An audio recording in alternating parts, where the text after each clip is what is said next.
kita bisa lihat semua. Saya lupa tadi, mungkin karena pertama ID nanti saya baru record. Ini pertanyaan buku tadi ya. Seharusnya direcord dari awal. Tadi padahal saya udah ingatkan Edi tadi. Oke, oke.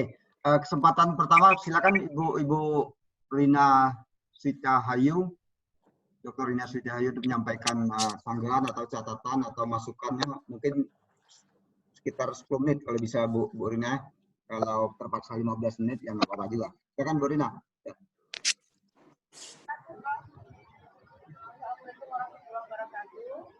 Waalaikumsalam. Pak Henry, suara saya jelas Pak ya? Agak kecil Bu Rina.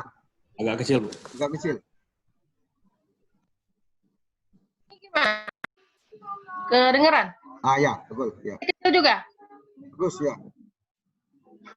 Udah agak jelas Bagus, Pak Tendrik. bagus. Ya, sudah agak jelas. Oke, Pak Tendrik, salam kenal ya. Kemarin mungkin belum tahu ya.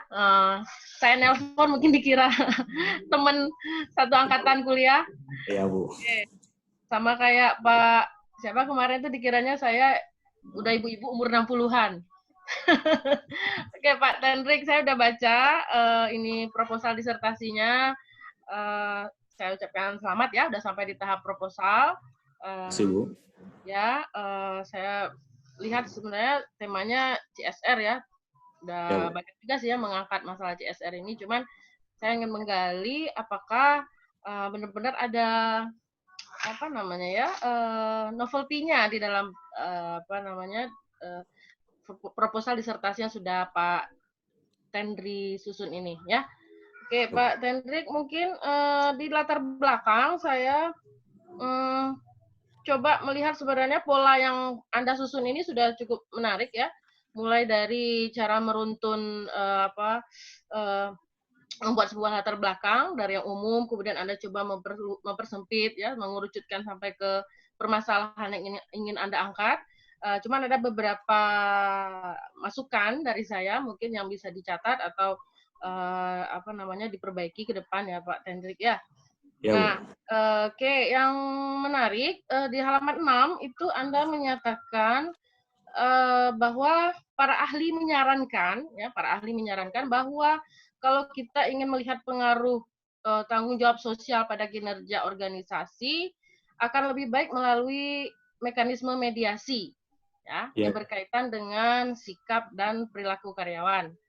Oke, nah, yang saya ingin konfirmasi ke Pak Tendrik, apakah variabel-variabel yang Bapak angkat ini sudah mewakili sikap dan perilaku karyawan dari variabel-variabel yang Bapak angkat ini?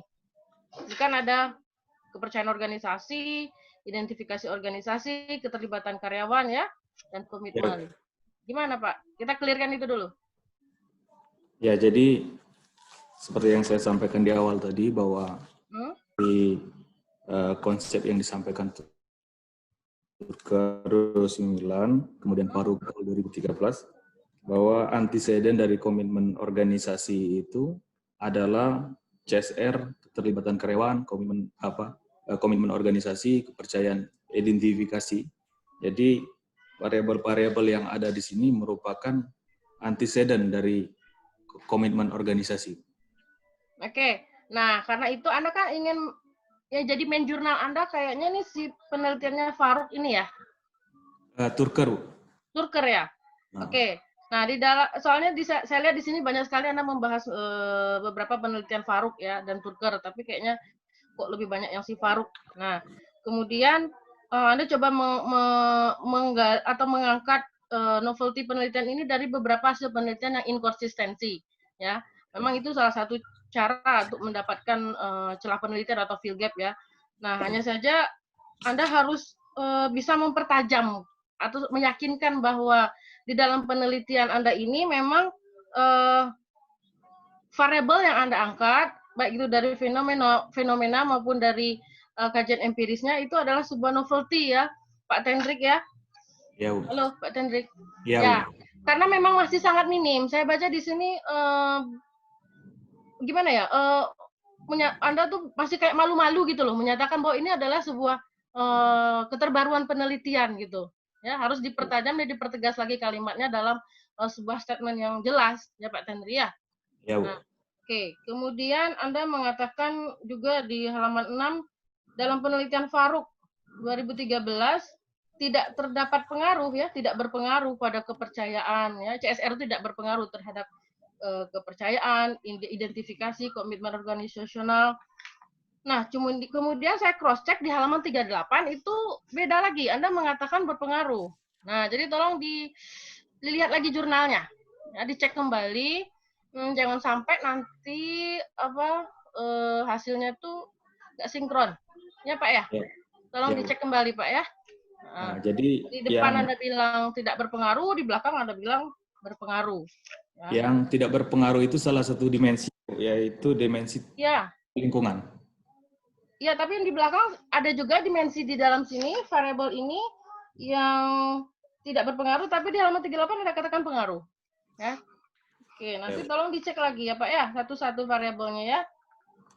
Nah, seperti nih, identifikasi organisasional. Ya, komitmen di sini Anda katakan, nah komitmen tidak berpengaruh, tapi di sini berpengaruh. Ya Pak ya, dicek lagi ya.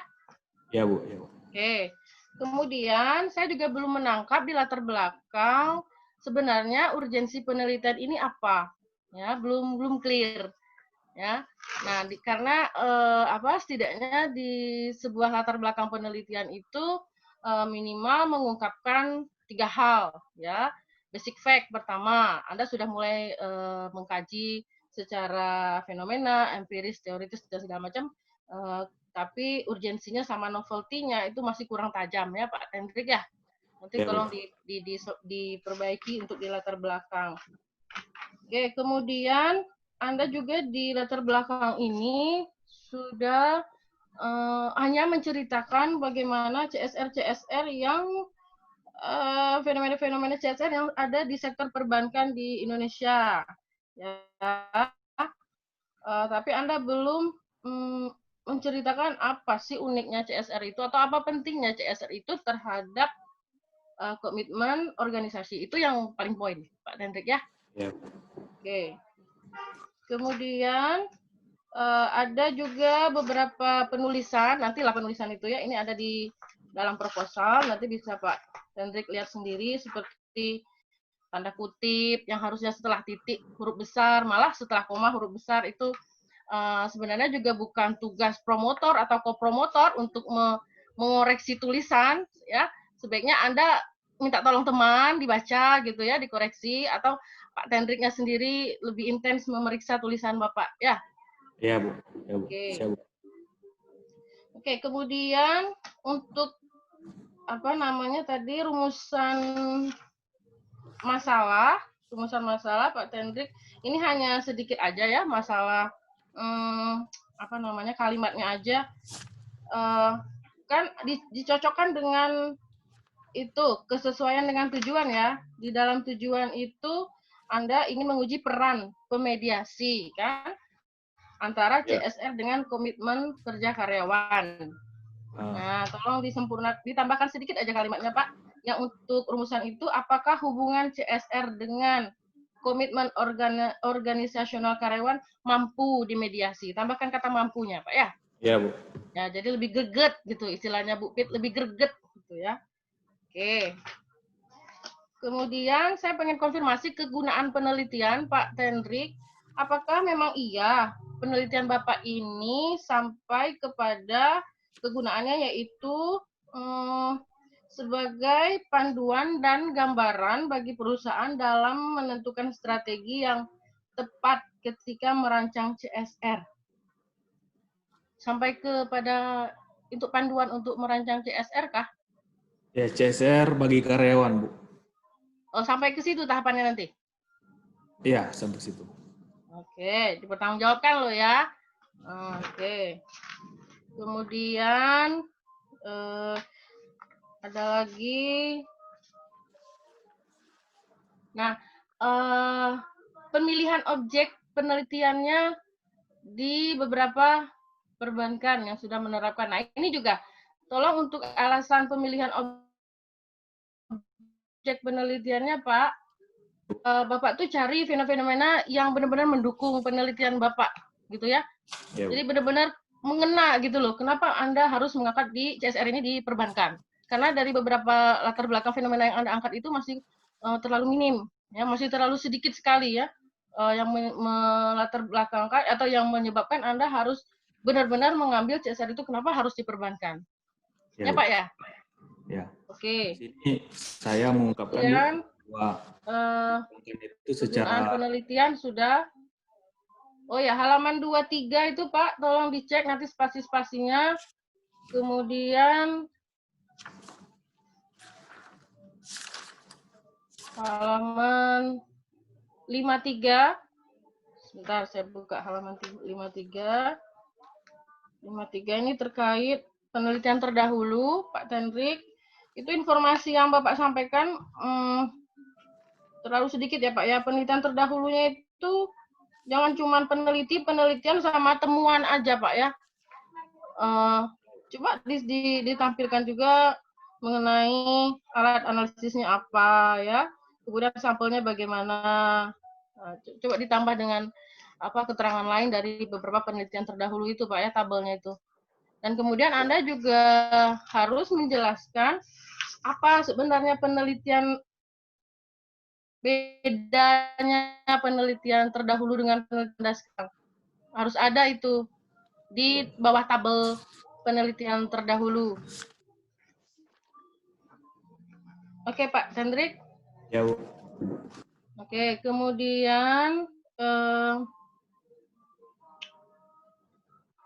kerangka analisisnya tadi yang fix yang nomor 1 ya, Pak ya? Ya, Bu. Ya, oke. Berarti yang nomor 2 itu skip ya? Nggak dipakai ya? Ya, Bu. Oke. Kemudian saya lihat juga nih tata cara penulisan rujukan, referensi segala macam, itu tolong dilihat lagi di buku panduan. Nah, kemudian ini sedikit soal populasi, ini saya pengen clearkan dulu Pak Hendrik. Populasinya memang belum bisa ditentukan ya Pak ya? Belum bisa, Bu, tapi jumlah perbankannya itu, kantor perbankannya itu udah sebanyak 26.000 kantor bank. Berapa?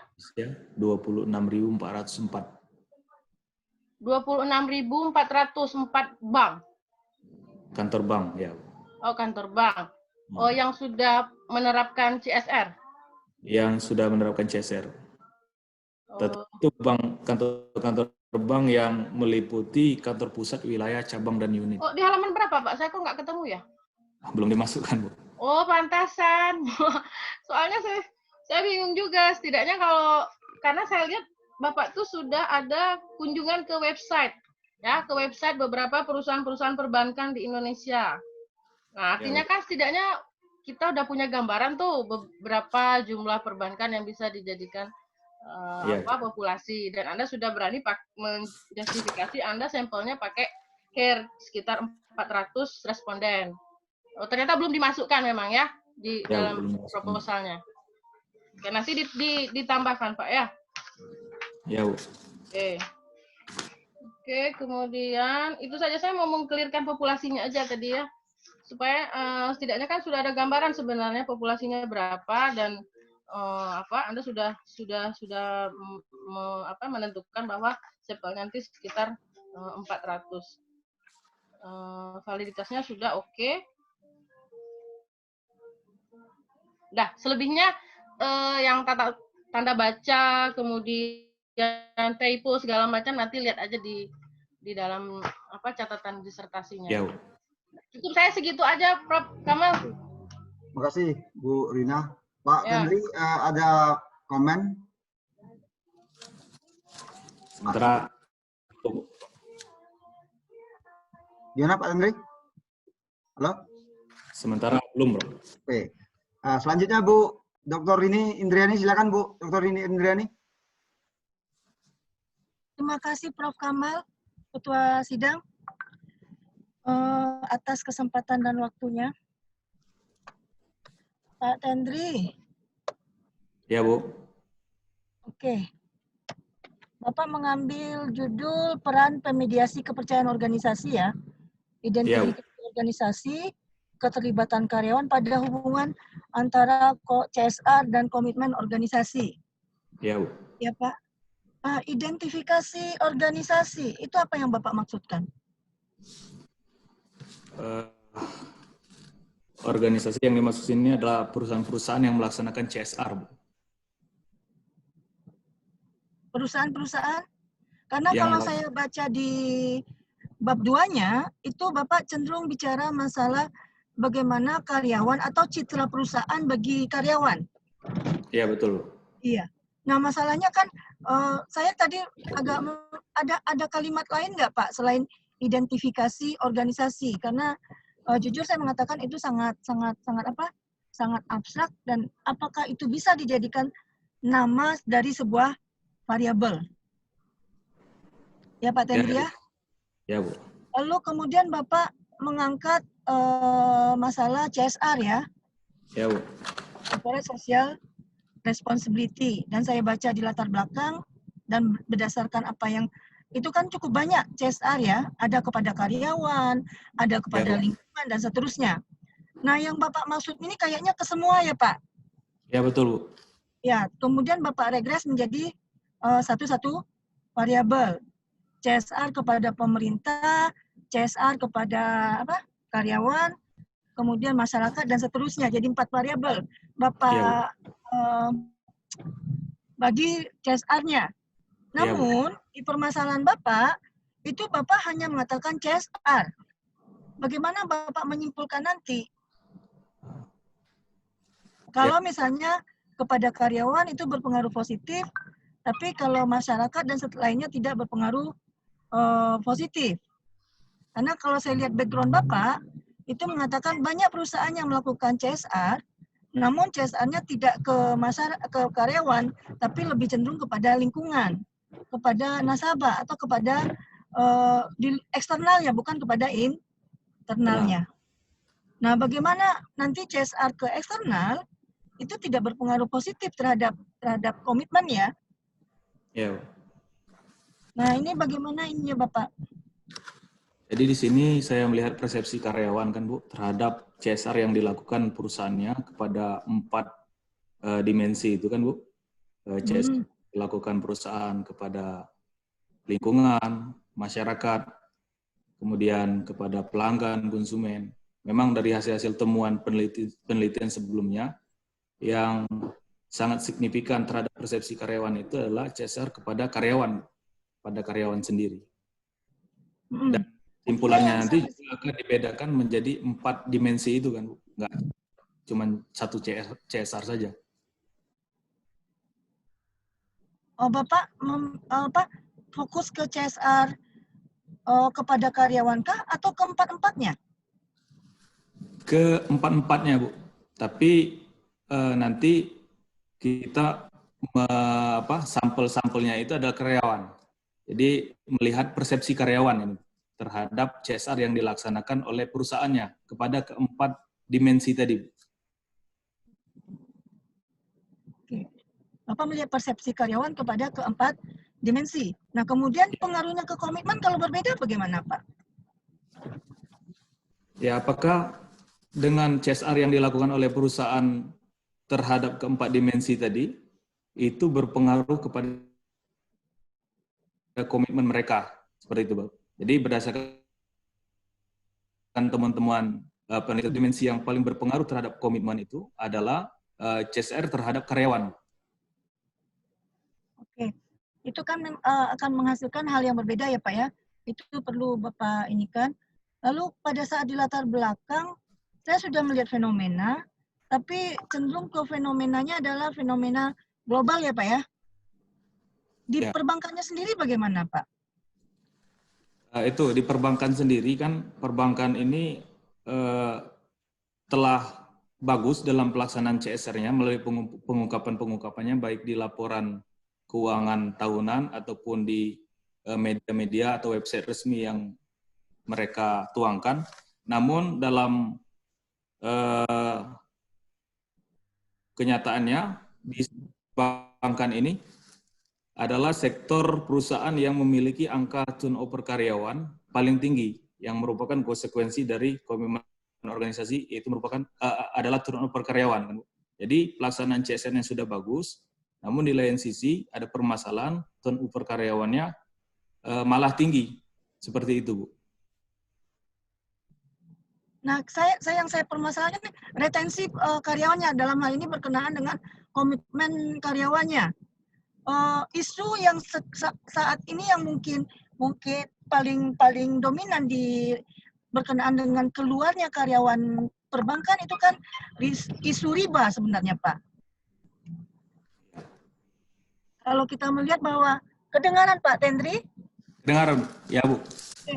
Yang isu yang paling dominan saat ini kalau sering saya dengar itu adalah kebanyakan karyawan bank, ini khususnya bank ya Pak ya, yang mempengaruhinya itu adalah isu bahwa bunga bank itu adalah riba.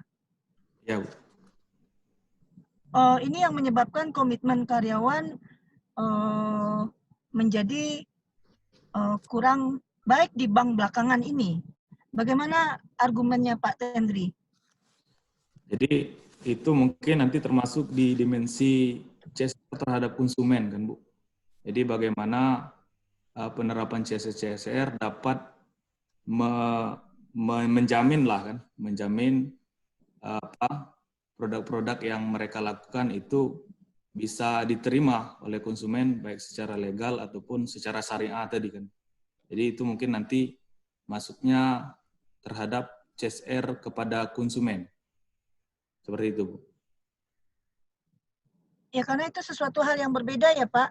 Dan saya juga tidak melihat fenomena bagaimana komitmen dari karyawan bank, sehingga isu itu menjadi perlu diangkat gitu loh. Memang ada semacam isu terkini, itu mengatakan karyawan bank banyak ingin keluar. Itu terkait dengan isu riba.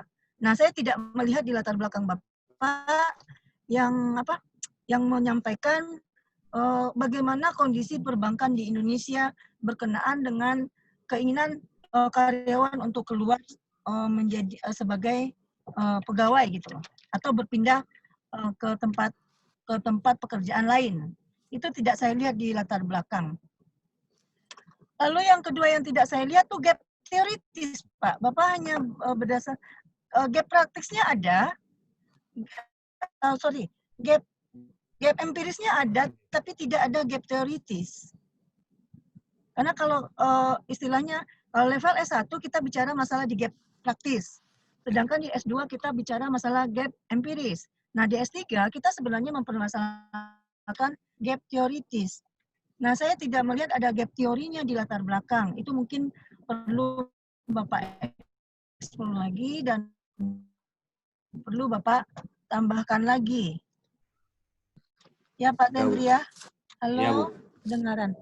Ya Bu. Ada komentar ya, siap, Bu. Pak? Jadi Terus Bu, saya lari ke kerangka penelitian Pak, ada 2 gambar, dipakai yang mana ya? Yang pertama Bu. Oh yang pertama? Ya. Karena itu maknanya akan berbeda Pak.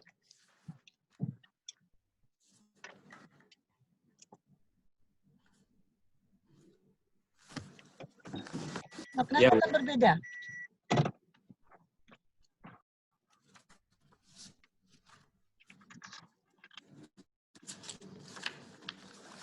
Kalau yang pertama tuh otomatis Bapak, kalau yang pertama, yang halaman 57, itu artinya Bapak akan menggabungkan ke semuanya.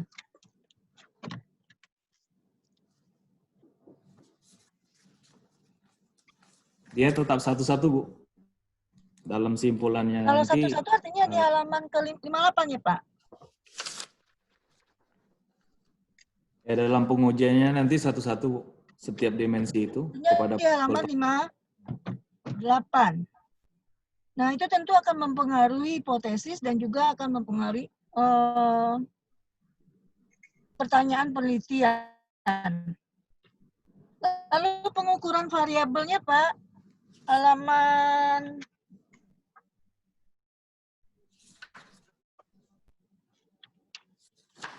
itu ada pengukuran variabel ke CSR pemerintah ya, Pak ya? Iya, betul, Bu. Nah, di CSR pemerintah, kalau saya cross check baik di di halaman 64 itu ya Pak ya, itu Bapak menyebutkan ada 2 indikatornya. Nah, pada kenyataannya nanti di halaman 87, pertanyaannya juga ada 2, Pak.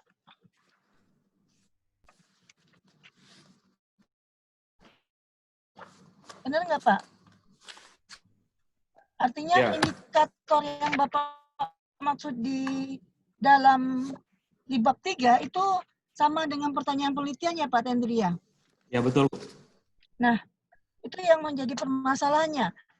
Pada saat pertanyaan penelitiannya 2, cenderung biasanya tidak ada hasil, Pak. Karena untuk mengukur variabel itu kalau nggak salah saya paling sedikit 3.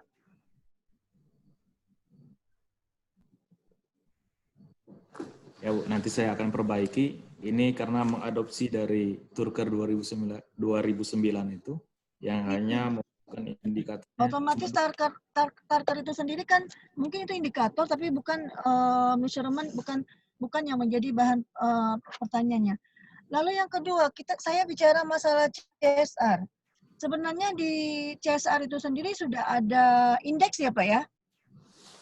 Ya, dalam mengukur kinerja keuangan ada indeksnya, Bu. Ya, ada indeksnya.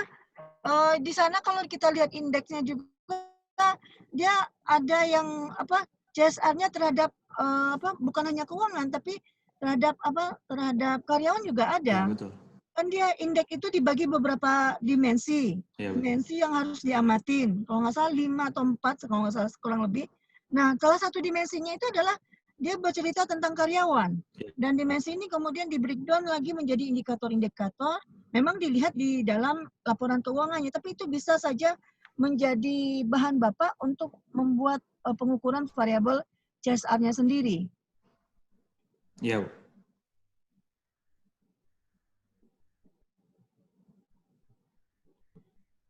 Pak Tendri? Iya, Bu. Iya, Bu. Oh. Iya, Bu. Jadi bingung saya, iya aja tuh Bapak nggak ada ininya, nggak ada challenge-nya. Oh, maksud saya ya memang benar, Bu. Itu ada indeksnya. Secara global itu ada SR Index yang dari ISO 26000 itu. Namun di sini saya merujuk kepada Turker 2009 bahwa saya akan mengukur hanya dari 4 dimensi itu kan, Bu. Jadi yang pertama CSR, sosial dan non-sosial, ini mewakili komponen masyarakat, lingkungan, generasi berikutnya, kemudian lembaga sosial, non-pemerintah, seperti LSM, dan lembaga amal. Kemudian diukur dari CSR kepada karyawan ini tadi, ini bagaimana perusahaan itu memastikan kesejahteraan karyawan, perlindungan terhadap karyawannya, termasuk juga yang telah diratifikasi ke dalam Undang-Undang Ketenagakerjaan. Mungkin waktu konsep ini muncul, Undang-Undang Ketenagakerjaan itu belum memasukkan keselamatan dan keamanan kerja K3 itu kan juga merupakan bagian dari CSR menurut konsep Turker ini. Kemudian juga terhadap pelanggan, yang terkait dengan konsumen dan pelanggan.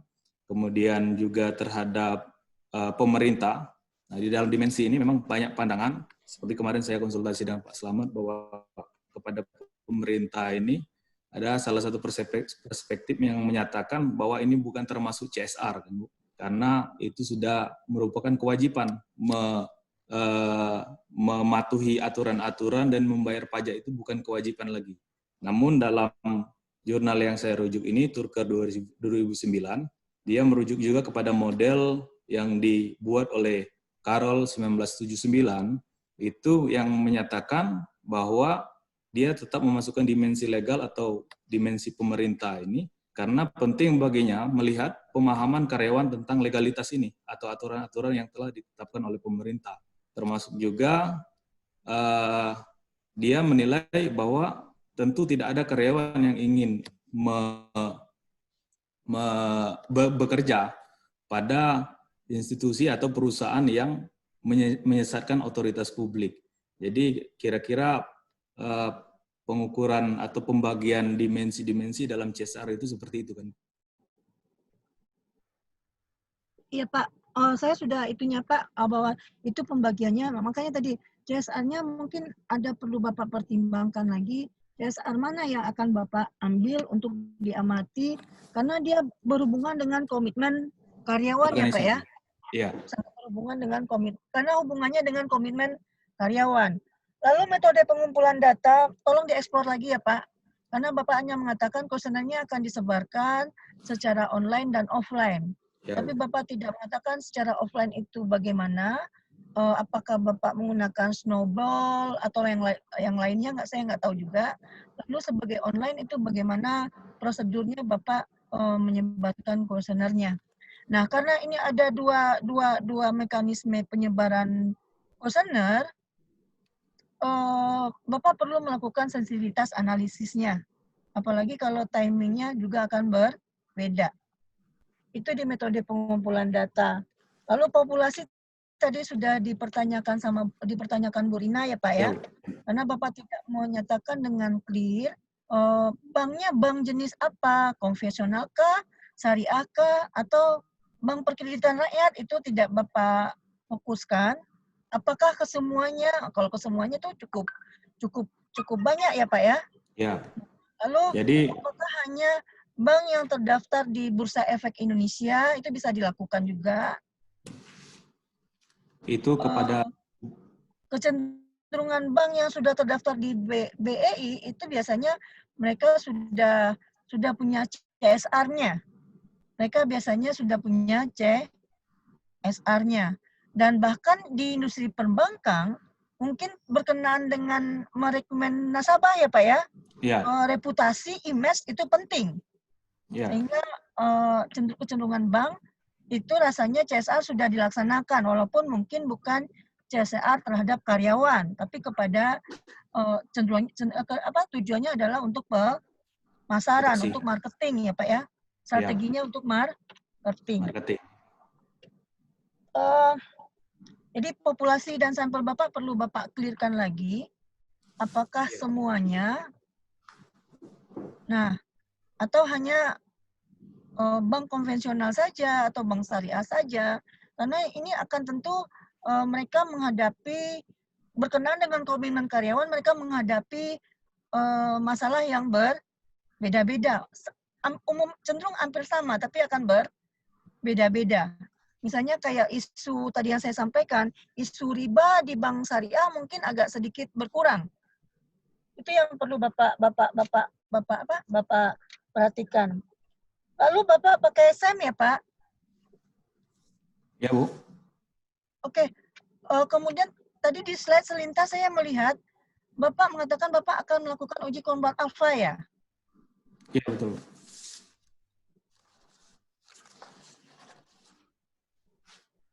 Ya, betul, Bu. Nah, menurut saya kalau Bapak sudah pakai SEM ya, kombat alfa itu nggak penting lagi. Karena di SEM itu mereka sudah ada uji berkenaan dengan measurementnya sendiri.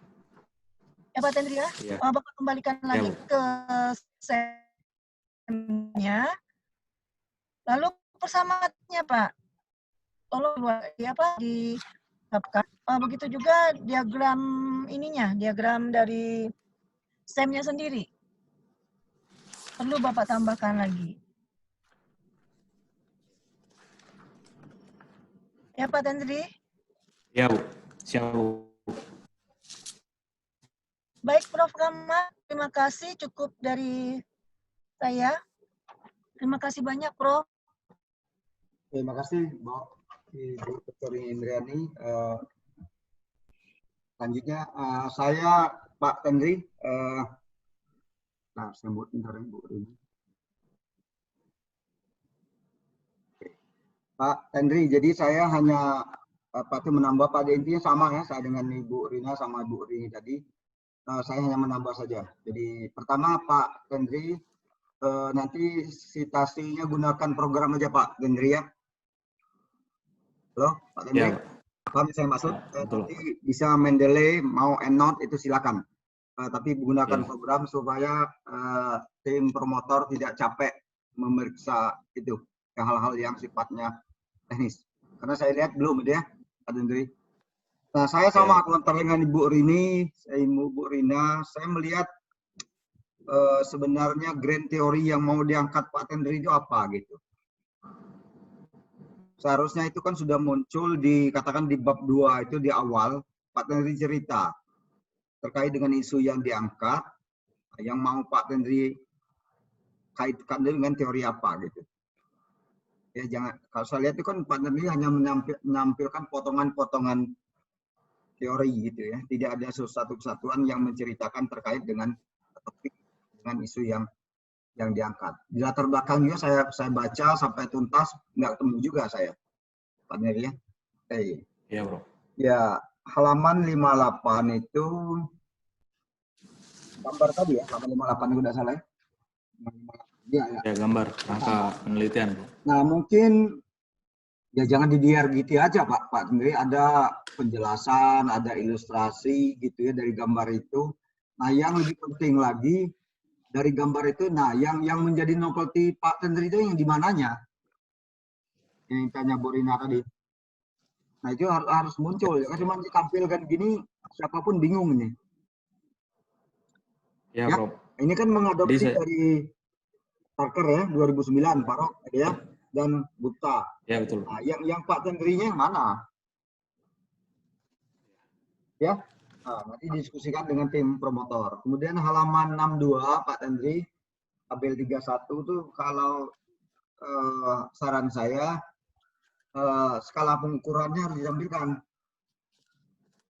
Mungkin kan pakai apa skala pengukurannya Pak Tendri? Bro? Atau rasio enggak rasanya kan? Mungkin verbal ya, mungkin ya. Verbal ya, Bro. Verbal atau ordinal ya, nanti didiskusikan. Jadi supaya orang punya gambaran, oh ini yang seperti ini yang akan ditanyakan. Nah, saya sama dengan komentar Bu Rina sama Ibu Rini ya. Halaman 70-72 tuh, Pak Tendri ya, saya baca deh. Itu kan ada sekian bank itu. Ada bank itu. 17 bank ya. Ya, betul ya Pak Tendri? Ya, Pak. Nah, itu gimana Pak Tendri nanti ketemu angka katakanlah 400. Masing-masing bank itu. Harus clear. Kan itu 17 bank ini yang diambil. Ya. Ya, Bro. Kan maunya 400 itu. Ini ya. Nah, ya, Bro. Ya, teknisnya seperti apa yang dipakai untuk mengambil masing-masing bank ini sampai ketemu angka 400 itu. Ya. Jadi Nah, saya yang menarik memang sama dengan pertanyaan Bu Rini sama Bu Rina. Saya masih makanya saya dengar dan seperti apa jawaban Pak Tendri. Ini kan CSR-nya kan ada apa tadi? Gambar itu tadi? Berapa tadi? Nah, ini. Oke, CSR pada pemangku kepentingan gitu ya, karyawan, pelanggan, dan pemerintah. Itu yang ditanya itu orang yang sama atau orang yang berbeda? Jadi ini kita bertanya kepada karyawan Prof tentang CSR yang dilakukan oleh perusahaannya Prof. Jadi CSR ini kan dilakukan kepada pemerintah, kepada konsumen, kepada karyawan juga kan, dan kepada pemangku sosial dan non sosial tadi, masyarakat dan lingkungan. Jadi kita bertanya persepsi karyawan, Bro. Jadi dengan karyawan siapa tuh? Karyawan bank. Bank. Nah, ya. Jadi dengan CSR yang dilakukan oleh perusahaannya. Karyawan bank ini kan dana yang dimaksudnya kan CSR bank ya kan? Ya kan? Iya, betul, Bro. CSR bank dikasih ke katakanlah kepada masyarakat gitu ya. Betul? Atau gimana? Punya gambaran? Ya, betul, Bro. Betul. Ya, jadi CSR bank itu kan diberikan kepada semua pemangku kepentingan kan, Prof. Yang ada 4 itu dikelompokkan dalam itu. Jadi kita melihat mana persepsi dari karyawan bank dengan CSR yang dilakukannya tadi. Jadi tadi kan dikatakan melalui mekanisme teori identitas sosial itu kan.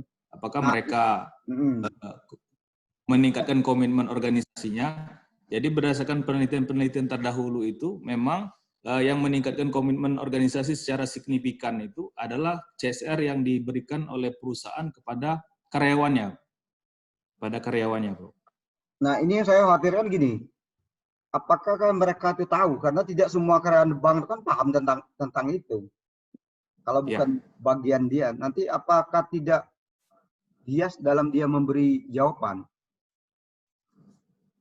Makanya dalam teknik sampling itu kan, Prof, jadi kita tuju pada karyawan-karyawan bank. Yang pertama mereka pegawai tetap di kemudian minimal masa kerja 6 bulan. Kemudian karyawan bank yang terlibat dalam divisi, mungkin kan ada beberapa bank itu sudah memiliki divisi khusus untuk mengolah CSR ini, atau karyawan-karyawan bank yang memang mendapat program CSR ini, Prof. Oh, gitu. Berarti samplingnya sudah ditentukan ya. Jadi berarti karyawan bank yang memang katakanlah terlibat ya, dalam pengelolaan CSR gitu. Atau yang mendapatkan program CSR ini. Dapat, ya. Karena gini, misalnya ya sama kayak di UNIP. Di UNIP saya kalau ditanya saja jauh, ditanya tentang di Fakultas Pertanian, saya nggak tahu apa-apa. Walaupun sesama di UNIP. Itu yang saya maksud. Nanti artinya gini Pak Hendri, saya jawab, tapi jawaban saya itu nggak kena. Makanya saya katakan bias nanti kalau orang tidak terlibat terkait dengan CSR. Makanya saya tanya tadi, masing-masing bank nanti kan ketemu angka 400. Nah, nanti orang yang mau diambil seperti apa? Ya. Itu yang saya maksudkan Pak Hendri. Jadi maksudnya gini, apapun jawaban responden, maunya saya itu masalah jawabannya itu mau ekstrim atau apa, tapi memang dia tahu. Bukan karena sekedar menjawab. Karena ini kan persepsi. Ya, betul. Itu yang masalah hasilnya berlawanan dengan hasil penelitian lain itu nggak ada masalah. Tapi itu murni jawaban dia, bukan jawaban orang tidak tahu, Pak Hendri. Paham yang saya maksud Pak Hendri ya? Saya jawab juga, misal pertanyaan orang, tapi saya nggak tahu. Sekedar jawab aja saya.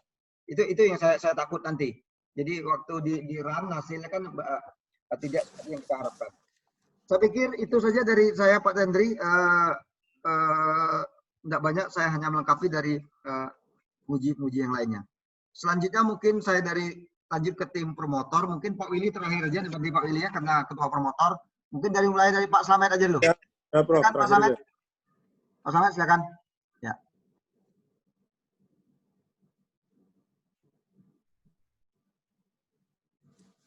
Di-unmute dulu Pak Slamet. Oke, silakan Pak Slamet. Ya. Oke, makasih. Ini memang sebenarnya Tentri ini sama saya juga belum tuntas ini ya. Memang pertama kali seperti yang ditanya oleh para penguji tadi, memang konseptual framework-nya nggak jelas, belum jelas, makanya ditanya berkejar banyak kan. Sehingga karena konseptual framework-nya nggak jelas, maka merembet kemana-mana. Salah satunya tadi definisi operasional, kemudian sampling, dan sebagainya. Jadi menurut saya, pertama yang harus dilakukan Tentri untuk perbaikan ke depan, karena ini katanya Prof. Kamal dan kawan-kawan ini kan hanya untuk syarat supaya nggak DO. Makanya ke depan harus kerja keras. Sudah saya tulis semua lagi, itu adalah konteksnya adalah framework konseptualnya harus jelas dulu. Jangan mereka-reka. Tadi udah banyak pertanyaan, kalau kepada pemerintah dan sebagainya, sampai komitmen itu kan jauh sekali kan. Jadi nanti difokuskan apakah itu kaitannya CSR untuk pegawai, dan dikaitkan dengan komitmen atau apa. Jadi lebih spesifik, lebih kena itu. Jadi nampak nanti di situ. Ini yang pertama. Tadi yang kedua, kemudian nggak jelas juga, ini sampelnya respondennya siapa sebenarnya. Unit analisisnya organisasi, tapi siapa respondennya? Metode apa yang digunakan untuk ngambil responden? Bagaimana metode yang digunakan responden? Tadi ditanya Prof. Kamal, bingung-bingung sendiri itu. Satu, misalkan orang yang nangani. Lah, orang nangani itu siapa? Berapa jumlahnya? Itu harus sudah tahu. Kalau riset harus sudah tahu, bukan nebak-nebak, nanti datanya ngarang lagi, bahaya. Ini yang kaitannya dengan apa? Yang ketiga, ini nampaknya saya amati, beberapa konsep definisi operasional itu hanya ngambil-ngambil ada. Jangan-jangan nggak ngerti. Apa ada atau penulis namanya modis itu, yang di situ ada tulisan komitmen itu apa ada, karena cek. Karena saya lihat di daftar pustaka nggak ada nodis atau modis, itu jangan-jangan salah nanti. Saya cek dulu. Itu hati-hati betul. Karena banyak kutipan di body text tidak ada di daftar pustaka. Ini kayaknya nyomot-comot ya, bahaya. Ya, ini tolong diperhatikan karena ada disertasi. Kemudian yang ketiga, yang keempat adalah tolong struktur, tadi udah ditanya siapa semua penguji, kerangka analisis. Kerangka analisis itu menentukan, karena itu nggak ada penjelasan apapun tentang kerangka analisis ya. Kerangka analisis itu harus dideskripsikan.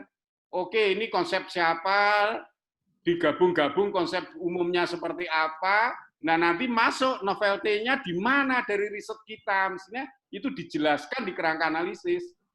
Nah ini belum ada sama sekali, masih gambar aja, kan orang bingung memang, ini mau cerita apa gitu ya. Kenapa ini bingung? Karena konsep awalnya itu yang disebut Prof. Kamal tadi grand teori atau apa itu, oke lah nggak usah grand teori lah.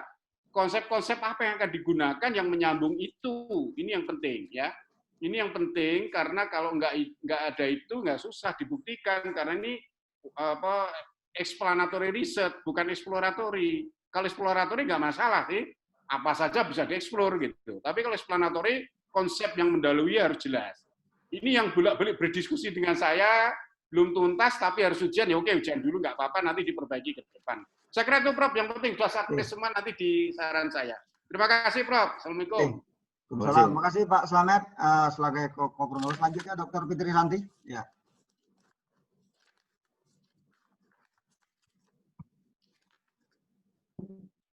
Terima kasih Prof. Ya. Pak Tendrius, sebelumnya saya ucapkan selamat dulu. Udah ada gerakan. Ya Bu. Walaupun memang harus semangat ya. Oke, udah nampak ininya. Masukan saya yang pertama terkait dengan ketajaman dalam mengangkat isu. Ya, pertama berkaitan dengan CSR tadi kan ada 4 poin ya, ada ini kan tadi kan. Nah, ya, coba anda pertajam di belakang bahwa mungkin keempat ini itu punya efek yang different, dieksplor. Untuk industri ini kayak gini, untuk industri ini begini gitu. Maksudnya itu di tulang gigit. Oke? Oke? Itu yang pertama. Nanti implikasinya ke research question, itu kontribusi Anda. Ya, walaupun very small, but it's your contribution. Terkait dengan teori. Ya, selama ini kan cuma CSR secara umum. Saya ingin melihat di spesifik. Ya. Nah, disertasi itu sangat spesifik dan Anda harus mencari celah tuh gitu agak fokus gitu. Oke? Okay? Ya. Ini udah lumayan lah menurut saya udah lumayan lah, tapi perlu dipertajam lagi. Itu yang pertama. Jadi saya sepakat tadi terkaitan dengan di Bu Rini yang mengatakan bahwa CSR di bank itu persepsi karyawan terkait dengan apa tadi? CSR. CSR tadi ini banyak kan malah yang masalah karyawan merasa kurang nyaman kalau misalnya bekerja di tempat yang riba. Mungkin nanti perlu ditambahkan nanti di questionnya, mungkin ada extension analysis lah istilahnya. Oh ini kalau bank yang karyawannya bank biasa dengan bank syariah itu kayak gini loh, ada perbedaan. Mungkin itu bisa ada sebagai additional finding mungkin yang bisa ditambahin di situ. Lalu berikutnya terkait dengan sampling tadi ya. Memang benar kata Prof. Kamal. Jadi jangan sampai nanti saya nanyain orang yang nggak ngerti. Ya kayak tadi ilustrasinya misalnya fakultas ekonomi, nanyain fakultas pertanian, saya nggak ngerti gitu. Walaupun sama-sama UNIP gitu kan. Jadi misalnya Bank Mandiri, sama-sama Bank Mandiri. Mungkin tapi akan berbeda mungkin persepsinya. Mungkin nanti kita diskusi lagi terkait itu ya, lebih spesifik ya, lebih spesifik. Oke. Ya, Bu. Ya, Bu. Oke.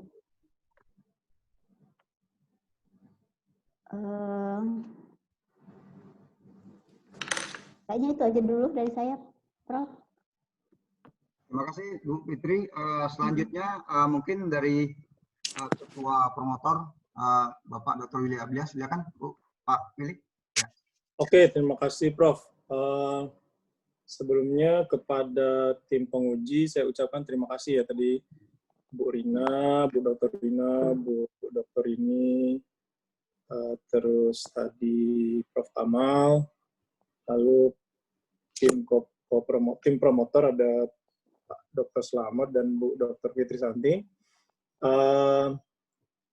Mas Henry, ini saya pertama menegaskan ya, seperti yang disampaikan oleh Pak Slamet, kita harus akui bahwa Mas Henry ini lebih pada upaya menyelamatkan gitu kan, karena progresnya kelamaan gitu kan, jadi ya kita maju. Tapi memang seperti yang kata Bu Fitri, lumayan lah gitu kan, lumayan karena majunya sudah agak ada bekal gitu kan, dibandingkan sebelum-sebelumnya kan progresnya jauh sekali kan.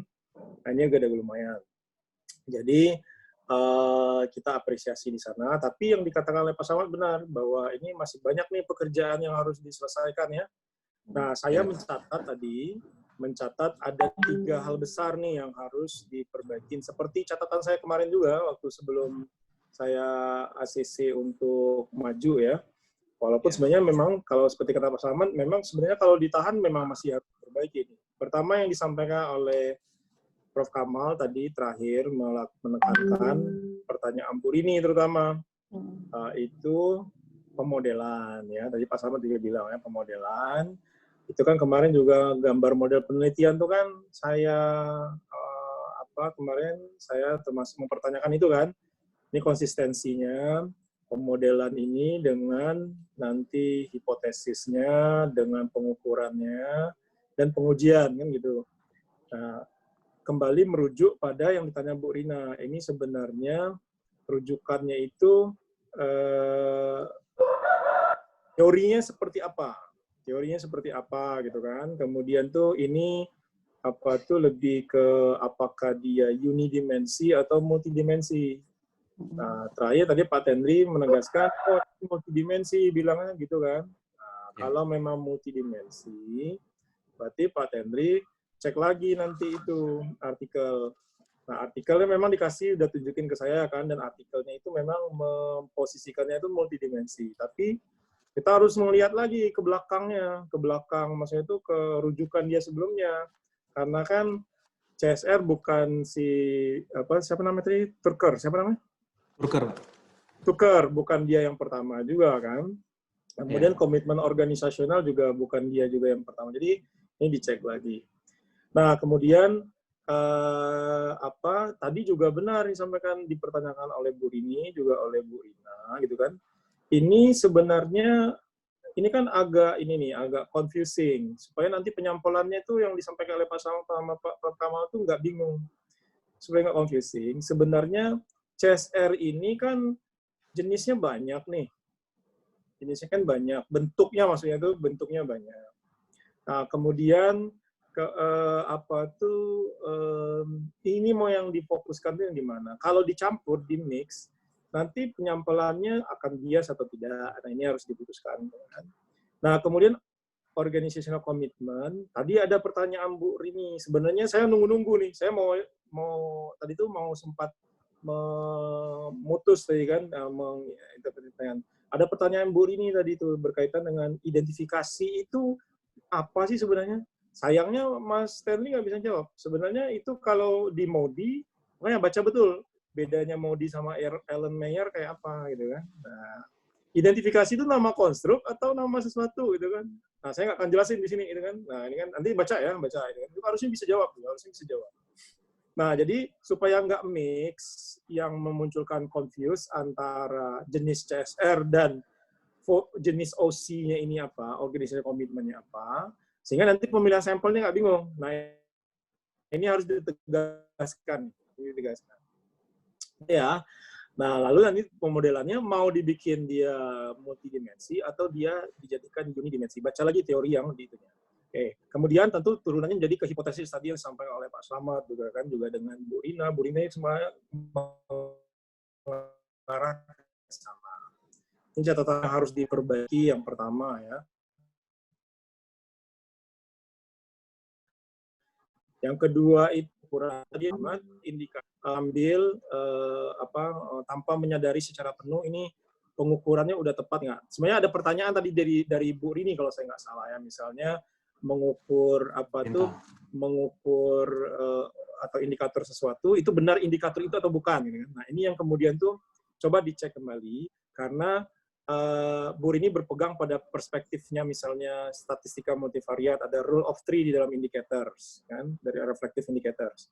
Tapi Mas Henry menggunakan perspektifnya si Turker, dia bilang, yang bilang bahwa dia hanya punya 2 indikator. Coba cek lagi, jika memang iya, maka posisi yang mau diambil di mana? Nah, ini harus ditegaskan dalam pengukurannya. Dan yang terpenting bahwa harus ada konsistensi di level teori yang diadop dengan di level pengukurannya. Jadi ketika nanti ujian, Mas Tani bisa fix menjawabnya, gitu kan. Tapi ini udah oke, Mas Tani bisa menjelaskan tadi, terutama ketika Prof. Kamal minta penjelasan. Kemudian, nah ini benar juga, saya pikir ini juga harus dibiasakan di mahasiswa DIM yang melakukan survei ya. Kan ini kan kalau memang nanti itu kelompok sampelnya berbeda, teknik pengumpulan datanya itu berbeda, lalu kemudian itu timingnya bisa berbeda, memang harus diuji. Kalau Bu Rini istilahnya sensitivitas ya, boleh juga, atau non-respon bias-nya dicek nanti ya, supaya datanya itu boleh dicampur atau enggak, kan? Nah, kalau enggak nanti ada permasalahan berkaitan dengan itu. Nah, yang kembali ke hulu, mungkin saya sepakat juga, Mas Henry, memang kemarin saya juga mempertanyakan nih, coba tegasin. Ini sebenarnya pertanyaan Bu Rina di awal. Ini riset ini itu kontribusi secara teoritisnya itu seperti apa? Kalau Bu Rina menekankan novelty, Bu Rini menekankan kontribusi teoritisnya sama aja ya. Ini novelty dalam bentuk kontribusi teoritisnya apa? Nah, ini belum kelihatan tegas, karena memang ketika tadi memutuskan menggunakan rujukannya siapa dan konsep atau teori yang digunakan apa, ini masih belum sepenuhnya Mas Henry-nya yakin, gitu kan? Nah, karena ini memang mixing kan, tadi kan mencoba untuk memodifikasi tapi mencampur. Nah, ini yang kemudian tuh posisinya belum jelas. Nah, karena itu memang belum kelihatan tegas nih. Sebenarnya itu kontribusi teoritisnya di mana. Nah, untuk kontribusi praktis, tadi kalau saya nggak salah pertanyaan Bu Rina ya tadi ya. Nah, ini agak hati-hati. Emang riset ini mau membuat rekomendasi yang tadi gitu kan, buat katakanlah itu model atau katakanlah manual atau apa untuk CSR internal. Mas Henry coba nanti diinternalisasi lagi ya, coba direnungkan kembali supaya nanti demandingnya risetnya jangan terlalu jauh, nanti dikejar nanti pas di ujian. Nah, dan itu harus ada tuh di hasil itunya. Kalau memang nggak sampai situ ya nggak perlu gitu kan. Jadi riset nggak terlalu perlu wah ya memberikan proposal itu memberikan janji gitu kan. Nah, nanti takutnya di ujungnya nggak terpenuhi nanti gitu ya. Nah, nanti materi itu. Nah, yang terakhir tadi saran Prof. Kamal. Saran Prof. Kamal ini karena Bu Rina tuh udah biasa kena PHP di proposal mahasiswa, ujungnya nggak. Ya. Nah, terakhir itu nanti belajar ya nulis EndNote. Nanti saya kasih software kalau nggak punya software EndNote ya. Nanti belajar nulis EndNote, pakai EndNote, tidak perlu seperti itu. Bu Fitri juga punya itu. Nah, Pak Henry nanti kami tim promotor akan menunggu sebelum ke tim penguji ya, ke tim promotor dulu naskah revisinya. Nanti baru ke tim penguji. Nanti dibikin catatannya ya, catatan semua tim penguji ini dan tim promotor. Nanti setelah dilakukan revisi ditunjukkan ke tim promotor dulu, baru ke tim penguji ya, supaya nanti ada itu. Dan kata Bu Fitri tadi, ini karena ini sudah jelang walaupun sudah dikasih green light untuk tidak hanyut di dalam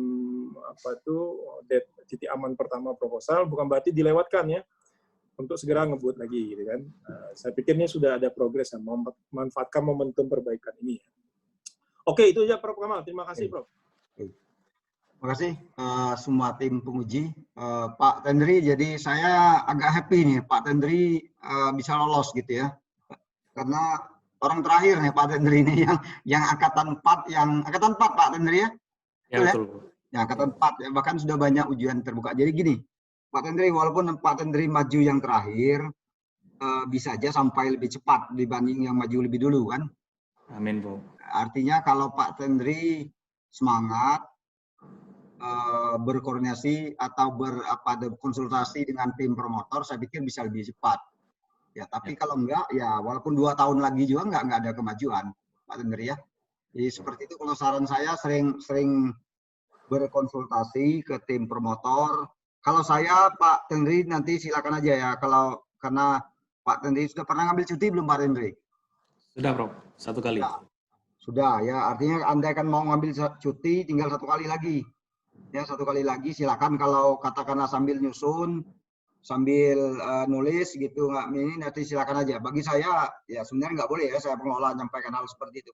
Ya silakan aja supaya nggak kena aturan. Pak Tendri ya, nanti diskusi dengan saya Bu Rina terkait dengan itu. Nah, saya pikir itu aja Pak Tendri, nanti coba semangat progresnya supaya lebih cepat. Gini aja, sebenarnya kalau semakin sering datang ke kampus, sering berdiskusi dengan tim promotor, biasanya akan lebih cepat. Tapi kalau menghilang, ya nggak akan selesai. Ya Pak Tendri ya, jadi seperti itu ya. Oke, supaya semangat. Oke. Tim promotor Pak Willy, Pak Slamet, Bu Fitri, saya ucapkan terima kasih, paling tidak sudah menyelamatkan Pak Tendri ini ya. Kalau enggak itu saya peringatan terakhir. Nah, catatan-catatan untuk yang pertama, tolong dipoto aja dulu ke Edi. Nanti Edi meneruskan ke Pak Tendri karena kita nggak bisa ketemu dulu, nih kan. Nah, mungkin itu ada dari Bu Rina, ada link. Ini kita tes case dulu, ini kita coba-coba dulu. Mohon direspon yang link dikirimkan Bu Rina. Mungkin nanti Bu Rina kirim lagi Bu Rina ya, ke WA. Karena di Zoom nanti kan begitu kita tutup langsung hilang nanti kan.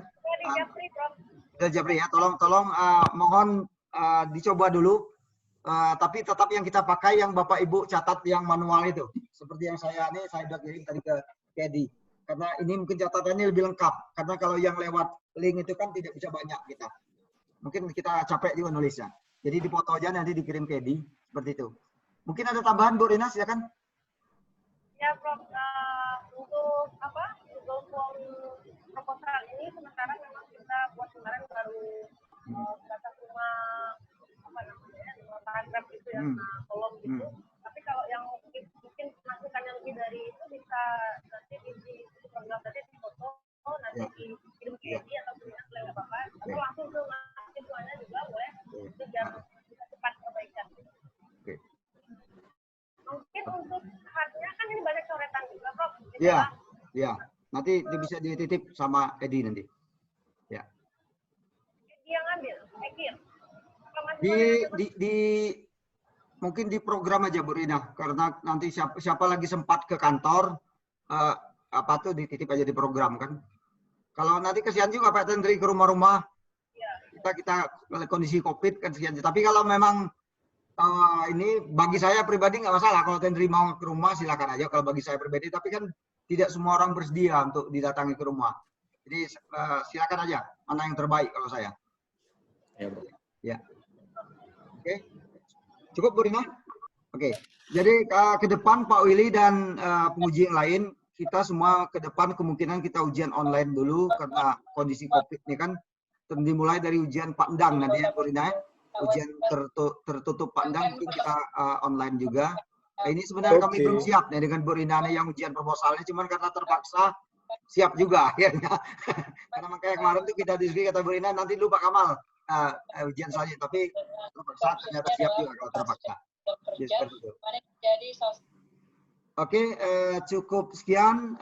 Mungkin saya ucapkan terima kasih. Tolong catatannya segera dikirim supaya Edi nanti bisa meneruskan ke Pak Tendri. Pak Tendri, tolong secepatnya direspon catatan-catatan dosen, terutama mungkin sebaiknya saya setuju saran Pak Willy, diskusi dengan tim promotor dulu catatan-catatan itu. Nanti baru kami tim penguji, karena kami penguji itu kan memberi masukan. Karena yang paling berhak memutuskan tuh tim promotor. Belum tentu nanti yang kami tim penguji itu bisa diadopsi semua. Kalau saya, pandangan saya pribadi, masukan tim penguji itu bisa diadopsi semua, bisa juga tidak. Karena yang tahu persis tim promotor tentang kelemahan dan kelebihan proposal Pak Tendri. Saya ucapkan terima kasih ke Dr. Willy, Dr. Slamet Widodo, Dr. Fitri Santi, Dr. Rina, Dr. Rini Indriani. Mudah-mudahan kita baik-baik saja ya, walaupun ada kolega kita, keluarganya yang kena positif ya. Mudah-mudahan kata Bu Dekan rencana kita akan di swab semua nih Pak Willy. Akan di swab semua fakultas ekonomi. Jadi mudah-mudahan mungkin kita ekonomi yang nah Ibu ini mungkin mandiri nih dengan Pak Heru swabnya. Ya nggak apa-apa, lebih bagus juga seperti itu. Mudah-mudahan kita nggak ada yang kena. Ada apa Bu Rini? Cukup ya? Oke, kalau nggak cukup. Gimana? Mau tanya dikit. Ya, silakan Bu Fitri. Tadi yang disuap tadi siapa? Di keluarga FM. Oh, ya terpaksa saya sampaikan nih, Bang Ken gitu. Bang Ken istrinya kan Bu Armeli kan? Ya, ya, Bang Ken istrinya kan Bu Armeli. Paksa saya sampaikan ceritanya. Nah, saya juga uji dengan Bu Armeli kemarin. Bu Rini juga, Bu Rina juga, Pak Rektor juga. Ya, ini gimana lagi, kita memang risiko yang harus kita hadapi kan.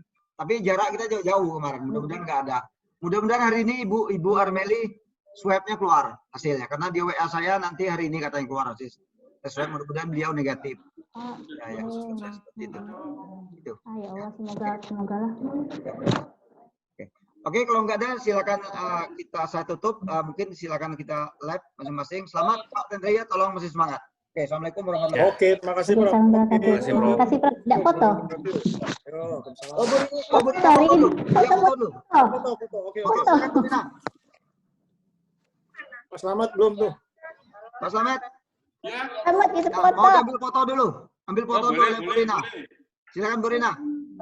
Dari sampelnya sampel itu berjumlah 115 responden pemilik bangkai bidang industri. Nah, untuk uji validitasnya.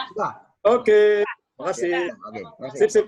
Coba. Oke, kasih. Oke. Assalamualaikum. Kasih semangat Pak Tendrius. Ya Bu. Makasih Bu. Oke.